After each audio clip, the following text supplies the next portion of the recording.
Jennifer Lawrence, the beloved Hollywood star known for her charm and relatable personality, had been working tirelessly for the past year.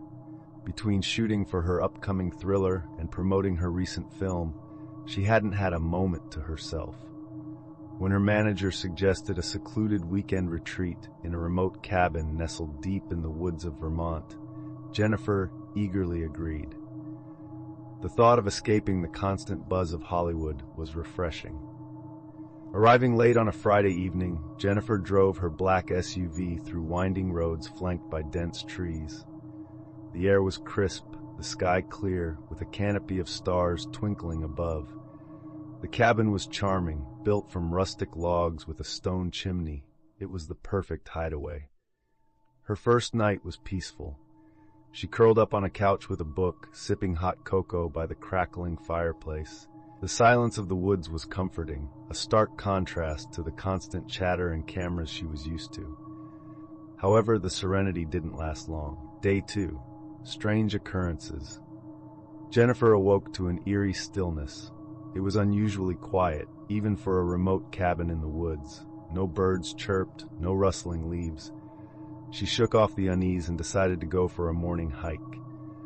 The trail behind the cabin led deeper into the forest, winding through tall pines and mossy undergrowth. About an hour into her hike, she noticed something peculiar. The forest around her seemed unnaturally still. Even the crunch of her boots on the ground sounded muted. As she walked further, she stumbled upon something odd. A wooden totem carved in the shape of a human face, its features twisted in agony. It stood on a small mound surrounded by a ring of stones. Jennifer felt a chill run down her spine. "Okay, that's creepy," she muttered, deciding it was time to head back. As she turned, she caught a glimpse of movement out of the corner of her eye.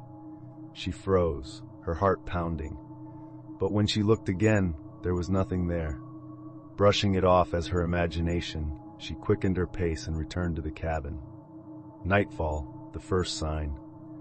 As night fell, Jennifer tried to relax. She cooked herself a simple dinner and watched an old movie on her laptop. But the feeling of unease from earlier hadn't left her. The wind howled outside, rattling the windows, and shadows danced across the walls. Around midnight, just as she was about to drift off to sleep, she heard it. A faint knock at the door. Her eyes snapped open. She lay still, listening. The knock came again, louder this time. "Who could be out here at this hour?" she whispered, heart racing. Gathering her courage, Jennifer grabbed a flashlight and approached the door. She hesitated for a moment before opening it a crack. The cold night air rushed in, but there was no one there. She shined the flashlight around, illuminating the empty porch and the dense woods beyond. Suddenly, the flashlight flickered and died. "Great," she muttered, shutting the door quickly and locking it. She tried to go back to sleep, but her mind raced with possibilities. Who knocked on the door? Was it a prank or something more sinister? Day 3, the discovery. The next morning, Jennifer decided she'd had enough of the retreat. She packed her bags and loaded them into the SUV, but when she turned the key in the ignition, the engine wouldn't start. She tried several more times, but the vehicle remained stubbornly silent. Frustrated, she got out and opened the hood, hoping to find an obvious problem. That's when she noticed it. The engine wires had been severed cleanly, as if by a sharp blade. Panic set in. Someone had tampered with her car. Jennifer pulled out her phone to call for help, but there was no signal. The realization hit her hard. She was completely isolated. The shadow in the woods, determined not to succumb to fear, Jennifer decided to hike back to the main road. She estimated it would take a couple of hours. She armed herself with a kitchen knife and set out. The woods felt different that day, darker, more oppressive. Every rustle of leaves, every snap of a twig made her jump. After about an hour, she began to feel as though she was being watched. She glanced over her shoulder repeatedly, but saw nothing. Then she heard it, footsteps, echoing hers. She stopped abruptly, and so did the footsteps. Fear gripped her as she started walking faster. The footsteps quickened too. She broke into a run, heart pounding in her chest. The footsteps behind her grew louder. Suddenly she tripped on a root and fell hard to the ground. Scrambling to her feet, she turned to face whoever was following her. There was no one there. Breathing heavily, she scanned the forest, but it was empty. Yet the feeling of being watched persisted. Nightfall. The terror intensifies. Jennifer managed to make it back to the cabin just as the sun was setting. She locked the doors and windows, barricading herself inside. The sense of dread was overwhelming. She knew she wasn't alone. As darkness enveloped the cabin, strange noises began, whispers, tapping on the windows, and the sound of footsteps circling the cabin. Jennifer sat in the corner of the living room, clutching the kitchen knife tightly. Suddenly, the whispers stopped. There was a deafening silence. Then the door burst open with a loud bang. Jennifer screamed, raising the knife defensively. But there was no one there. The wind howled through the open doorway, blowing out the candles she had lit.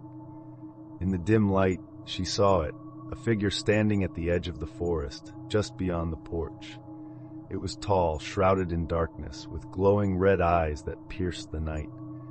Jennifer didn't wait to see what it would do. She ran out the back door, sprinting into the woods.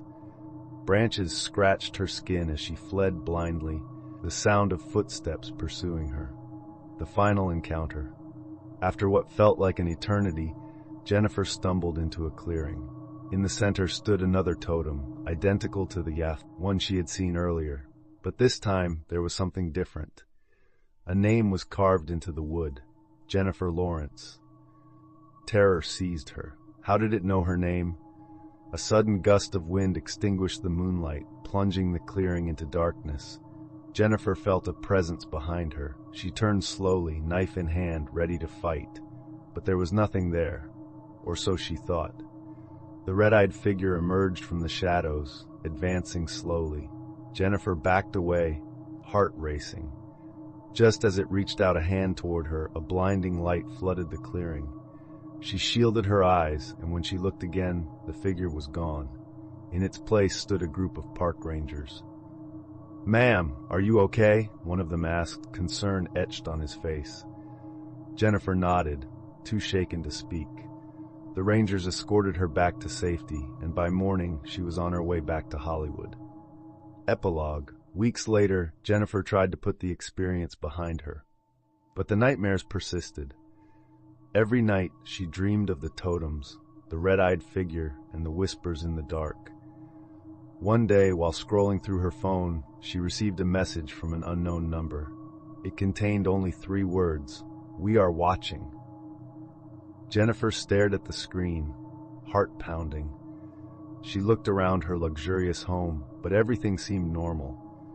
Yet, she couldn't shake the feeling that somewhere out there, the red-eyed figure was still watching, waiting for the right moment to return.